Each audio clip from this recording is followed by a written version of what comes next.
Assalamualaikum warahmatullahi wabarakatuh. Teman-teman, apa kabar? Semoga kita semua dalam keadaan sehat dan dalam lindungan Tuhan Allah Yang Maha Kuasa.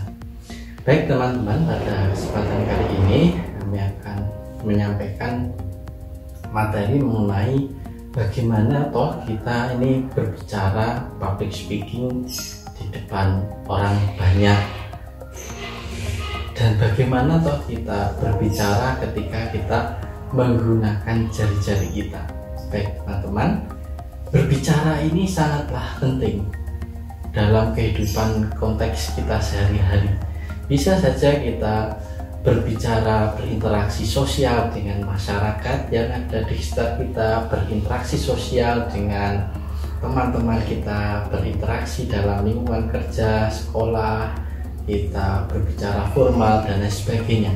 Karena berbicara ini merupakan unsur penting dalam membangun peradaban kehidupan manusia yang baik. Karena kuncinya komunikasi. Dengan komunikasi ini kita pasti akan melahirkan banyak sekali hasil yang akan kita capai dalam kehidupan ini. Tidak ada suatu hasil yang akan kita capai tanpa komunikasi yang maksimal. Baik, pede berbicara, jadi percaya diri berbicara, dan bagaimana jari kita berbicara itu adalah suatu tuntutan yang ada dalam kehidupan kita ini, apalagi di abad 21 ini. Yang pertama, bagaimana kita berbicara? Berbicara yang pertama itu adalah bagaimana kita berbicara, belajar menjadi berbicara yang spontan dalam berkomunikasi. Jadi kita berbicara spontan ini adalah bagaimana kita membangun berbicara kita tanpa menghafal. Kalau kita menggunakan menghafal, pasti di tengah berbicara kita akan ada blank, lupa, sehingga ini menjadikan panik dalam konsep berbicara. Jadi kalau kita berbicara formal, menyampaikan materi, menyampaikan isi rapat, bagaimana kita berbicara menjadi spontan. Maka syarat berbicara menjadi spontan ini tidak bisa langsung kita laksanakan.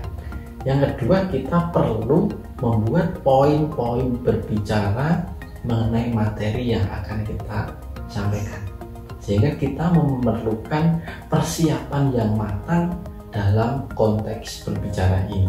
Kemudian dalam berbicara, teman-teman, perlu juga kita kontak dengan audiens. Kita sapa audiens kita ajak audiens kita untuk ikut bagaimana berpikir.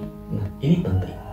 Coba teman-teman pernah nggak melakukan ini dalam melakukan berbicara, melakukan persiapan tanpa menghafal ketika kita presentasi dalam tugas misalnya? Pernah tidak teman-teman melakukan ini? Yang keempat adalah kita menyiapkan jokes, humor-humor kecil yang mencairkan suasana dalam konteks berbicara tersebut, sehingga ini menjadi berbicara kita itu tidak terlalu bertele-tele, jadi tidak terkesan pembicaraan yang berat dan serius yang membosankan, tetapi ada pencairan suasana. Kemudian pastikan berbicara itu ada tim manajemen. Kita buat alokasi berbicara kita, berapa durasi kita berbicara dengan poin-poin yang akan kita sampaikan. Jangan sampai materi yang sudah habis, waktunya masih banyak karena kita membaca terlalu cepat di slide misalnya. Ini akan menjadi jelek dalam konsep berbicara. Maka tim manajemen ini adalah kita bagaimana membagi waktu, poin-poin yang kita buat untuk kita sampaikan. Kemudian selanjutnya adalah kekuatan cerita. Itu menjadi menarik ketika kita berbicara. Kekuatan cerita ini didukung dengan pengalaman, didukung dengan banyak membaca referensi.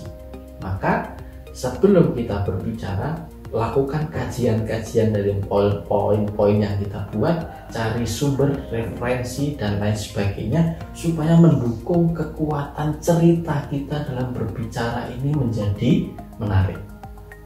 Nah, dengan demikian berbicara seperti itu akan membangun kredibilitas kita dalam berbicara. Kalau kredibilitas kita dalam berbicara ini meningkat, maka poin utama dalam kekuatan berbicara sudah kita pegang. Maka pembicaraan kita akan apa? Akan didengarkan, disimak, dan dihargai oleh orang lain. Tentunya kesemuanya itu perlu kita kemas materi berbicara itu dengan baik. Jelas menyampaikan apa yang harus disampaikan, poin-poin penekanannya jelas, ada intonasi penekanan kepada hal-hal yang penting ketika kita berbicara. Gunakan bahasa tubuh, kita punya tangan, kita punya mimik muka, kita punya senyuman.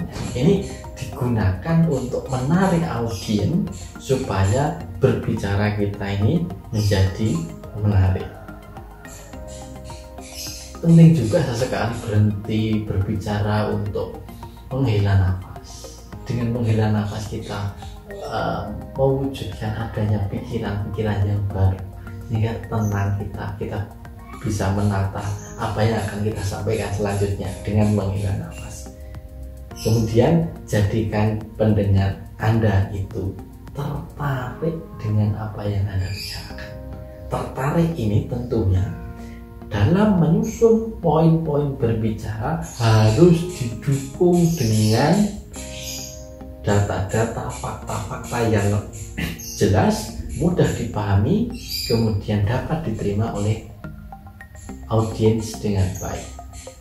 Sehingga dengan demikian kita itu dapat mewujudkan topik pembicaraan yang menarik. Apapun topiknya, kalau kita siapkan, kalau kita perhatikan dengan trik-trik yang tadi, tentunya pasti akan dapat menarik perhatian dari audiens, sehingga kita menjadi interesting, jadi menarik bagi pendengar.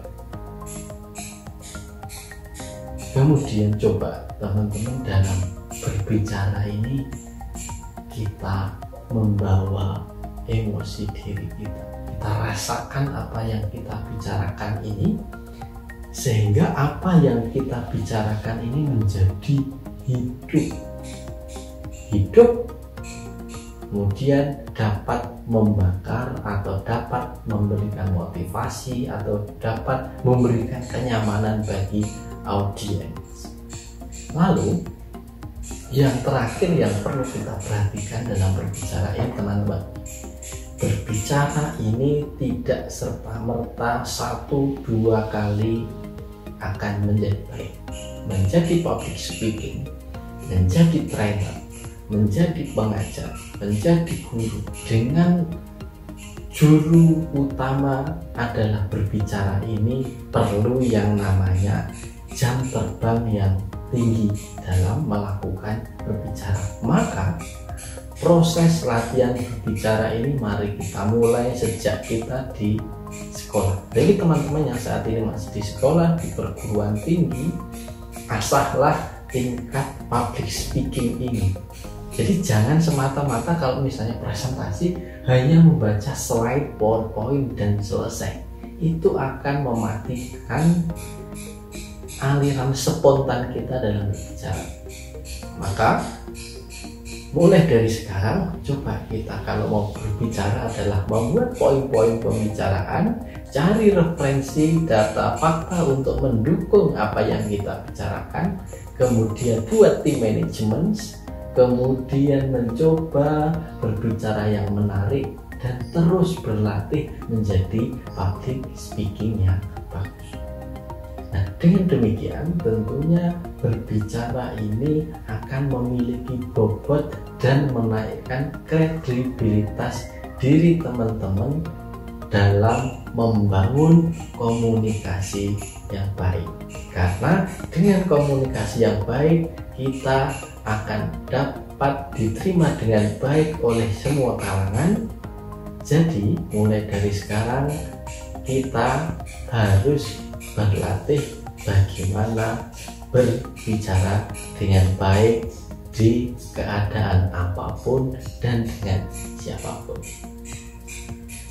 Kemudian terkait dengan berbicara dengan tulisan, teman-teman saat ini pasti sering melakukan interaksi dengan media sosial, sering berinteraksi menggunakan Instagram, menggunakan WhatsApp, Twitter, dan lain sebagainya. Tentunya apa yang kita tulis itu adalah bahasa jari kita yang mewakili bahasa lisan kita. Maka sama sebenarnya dalam melakukan berbicara dengan jari kita, perhatikan makna berbicara kita itu mensakiti orang lain tidak, mengandung unsur sara atau tidak, melanggar ketentuan umum atau tidak. Sehingga kalau teman-teman membuat status, tolong dipikirkan kembali, dikaji kembali status ini dampaknya apa. Saya WhatsApp ke orang seperti ini, responnya bagaimana? Saya menulis caption foto di IG seperti ini, nanti dampaknya apa? Karena saat ini berbicara dengan jari di media sosial ini juga menjadi penting untuk membangun kredibilitas diri kita. Kalau kita menjadi seller, kita menjadi marketing, kita menjadi pimpinan, kita menjadi karyawan, kita menjadi tokoh, atau kita menjadi apapun dalam ruang lingkup masyarakat, berbicara di media sosial ini menjadi penting untuk kita pelajari dan kita buat berbicara di media sosial yang aman dan bertanggung jawab.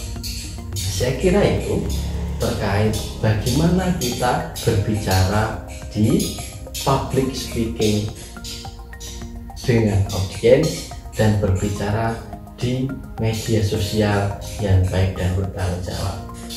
Selamat beraktivitas dan berkreativitas. Terima kasih. Assalamualaikum warahmatullahi wabarakatuh.